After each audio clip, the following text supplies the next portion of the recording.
Hello and welcome to this lecture. In this lecture, we are going to start our discussion of calculus and math.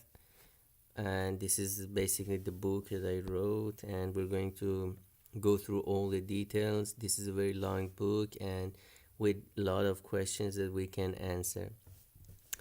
Now, to start calculus, it's best to start with fundamentals, and for the fundamentals, we are going to start with a very simple case of number sequences and two very basic sequences of arithmetic sequence, which has a constant progression. I'll explain what it means. Constant progression and geometric sequence, which has a power progression or exponential progression. Now, these sequences are usually written as a sub n or b sub n or any letter sub n, and n is basically an integer number. Usually it starts from 1, but it can also start from 0 or be negative. The only requirement is that this indexing is an integer number. And after looking at these sequences, we look at series. Series are basically sequences of summing up the terms of other sequences. So if I have an and then sum it up, I can get another sequence, and then if I let n goes to infinity, then the question is, does it converge or not? And in particular, we look at the geometric series, and we show that if some condition is met, a geometric series when n goes to infinity is guaranteed to converge, and we find the limit of that sequence.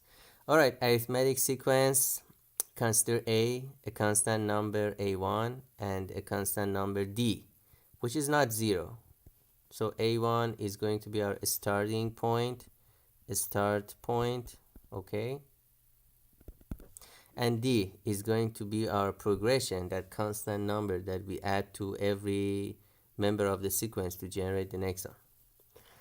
And a sequence in a way that a1 is the first term and the next terms are obtained by adding d to the previous term. This is called an arithmetic sequence. And the general form, as I mentioned, is a1 is our first term, and then we add d to that to get a2, and then add d to the previous term to get a3, and then add another d to get a4, and if we continue add d, eventually we get the nth term or the general term. This is called the general term, and obviously you can work it out very easily that it's the first term plus n minus 1 times d. An is called the general term of the sequence. The coefficient d, the coefficient of d, this constant number, is one index less than the index of the general term. So an is n minus 1 times d plus a1. Okay? Now, let's answer these questions. Consider this sequence 3, 7, 11, 15, etc. Prove that this is an arithmetic sequence. Okay, if it's arithmetic sequence, it should have a constant progression. Constant progression. Let's see if it is true or not. First term plus 4 becomes 7, 7 plus 4 becomes 11, 11 plus 4 becomes 15, and this has to continue on. So this is checked, and we realize that our constant progression is 4. Find the general term. An should be a1, which is 3, plus 1 unit less than the index of the general term times 4. So it's 4n minus 4 plus 3, 4n minus 1. And we can double check. If n is 1, we get 3, n is 2, we get 7, etc. What is the 10th term of this term? Okay, so we can add plus 4 and continue, or we can use this general term. 4 times 10 minus 1 is 39. Okay? Note, if I give you some weird expression and say that it's the general term of arithmetic sequence, let's say alpha d plus beta. Sorry, alpha n plus beta. The coefficient of n, this alpha term, has to be our constant progression. Okay. Question 2. Can you express a relationship between the general term of a sequence and a straight line? Alright, let's see. So the general term was a1 plus n minus 1d. And if we kind of assume that this is a discrete line, an is our function and n is our variable, this becomes basically points on a straight line. At n equals 0, which is the y-intercept, we get a1 minus d, and then at n equal 1, 2, 3, 1, 2, 3, 4, we get the terms, and the slope is d. So the slope is always d. Okay.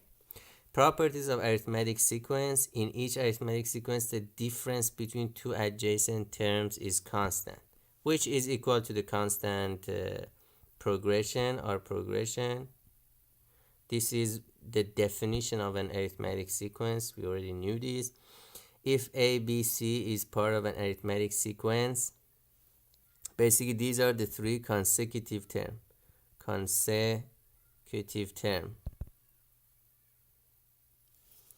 If these are three consecutive terms, then they are part of an arithmetic sequence. If again b minus a should be c minus b, right? We add some constant number, so b minus a and c minus b, these are the numbers that we should add, and they should be equal to each other.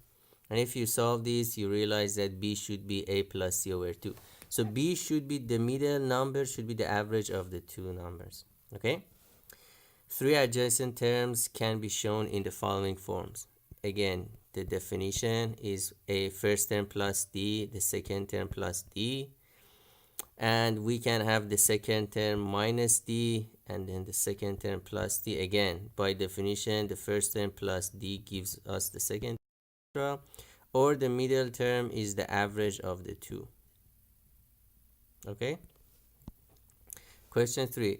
The sum of three numbers is 12, and they form a numerical sequence or arithmetic sequence, and the sum of their squares is 66. What is d? Okay, so we have three numbers a, b, c, and their sum is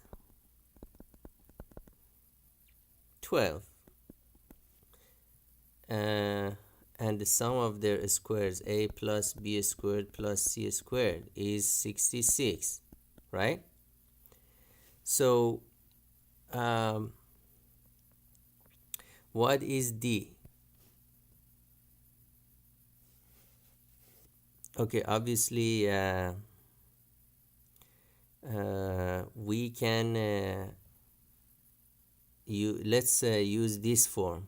Okay, so a minus d squared plus a squared plus a plus d squared is 66, but the sum of the three is what? A minus d plus a is 3a. 3a is 12, so we already can calculate the middle term. A is 4, right? So this first and second, the sum is 2 times the middle, so the middle number should be 4. And if I put that back in, I can calculate d. So a squared plus d squared times 2, this gives me the sum of it plus a squared is 66. So d squared is 1 over 2, 66 minus 3a squared. 1 over 2, 16, 48, 60 minus 48 is 1 over 2 times 18, which is 9. So d should be plus minus 3. Okay, so this solution is correct. Question 4. If the sides of a right triangle form a numeric sequence or arithmetic sequence, What is the ratio of the biggest side and the smallest side? Okay, so what are the information here? We have a right triangle. Let's draw. And they form an arithmetic sequence. So let's call them A, B, C. Obviously, we know that due to the Pythagorean theorem, A squared is B squared plus C squared, right? And then we always know that the A is bigger than B and A bigger than C. So A should be the third number if the progression is positive, which let's just assume that without the loss of any generality. We just assume that the progression is positive. What is the ratio of the biggest side and the smallest side? So biggest side is C. Let's assume that B is the smallest. So we have B, C, A. We can assume that this is B, B plus D, B plus 2D, for example.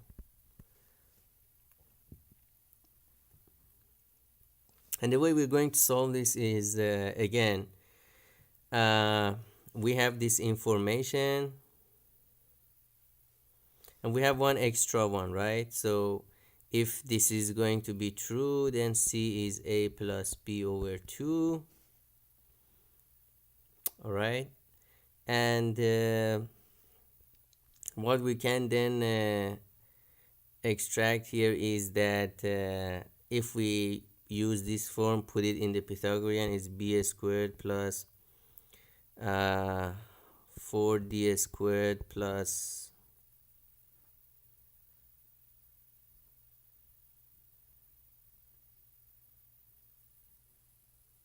actually we can do something else. So we can write C squared is A squared minus B squared, okay? And then we can write this as A minus B, A plus B, right? And we know that A minus B is 2D and A plus B is 2C. So C squared is 4CD, therefore C is 4D. So our constant progression is just C over 4, right? And then the smallest to the largest. So we have to calculate B over A. Oh, actually A over B. Biggest A over B. What is A? A, B plus 2D and B, right?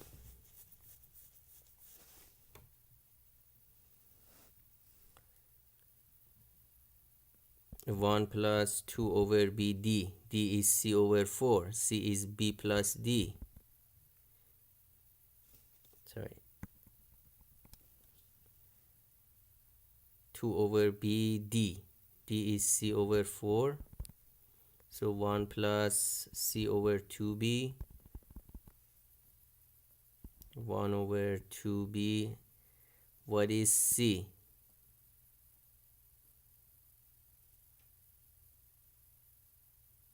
Okay. We have to take one more step here. So what we're going to do here is that C was B plus D, which was equal to C over so B is C minus D. D is C over 4. Therefore, C is 4D, 3D. So basically our sides are, and then, so B is 3D, C is going to be 4D, and obviously A is going to be 5D, okay? So A over B, 5 over 3. And question 1 is correct. Alright, so how to make an arithmetic sequence between two given numbers A and B. If we'd like to find m numbers between A and B such that these m plus 2 numbers form an arithmetic sequence. So we have these two numbers. We want to put m numbers in between such that the whole thing becomes an arithmetic sequence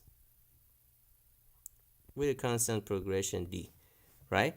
So what we need to identify this is basically D, right? What is this going to be?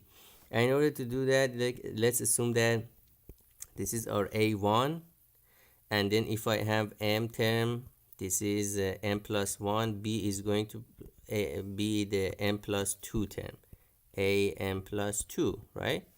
And then remember the general term, an is a1 plus n minus 1d.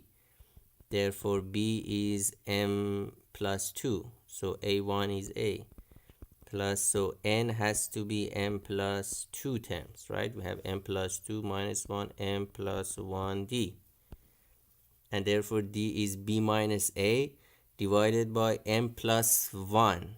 This is important, okay? Relation between nth term and mth term in an arithmetic sequence. Again, very easily, the general form for two different terms, and if you subtract these two, a1's cancel out, and this becomes n minus m. So this is the golden equation.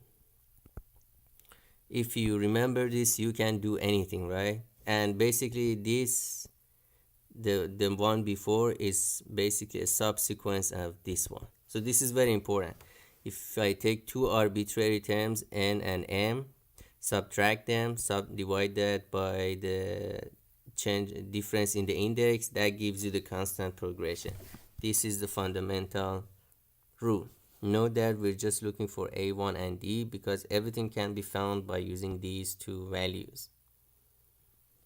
Okay, question 5. The first and seventh terms of an arithmetic sequence are 11 and 35. Okay, we can easily write down the first term is 11, the seventh term is 35. Numbers can we put between 38 and 13 to form an arithmetic sequence whose fourth term is the same as the original one? Oh, okay. So now it says create a arithmetic sequence with 38 and 13, right? Such that the fourth term, let's call this sequence B, is the same as the original one, this A sequence, right? All right, the first thing that we need to do, we need to calculate this A4. And in order to do that, we calculate the D of sequence A, right? The D of sequence A is A7 minus A1, 7 minus 1, 35 minus 11 divided by 6. This is 24 divided by 6 is 4, right? And therefore A4 is A1 plus 3 times DA, 11 plus 12, 23. Okay, so B4 should be 23.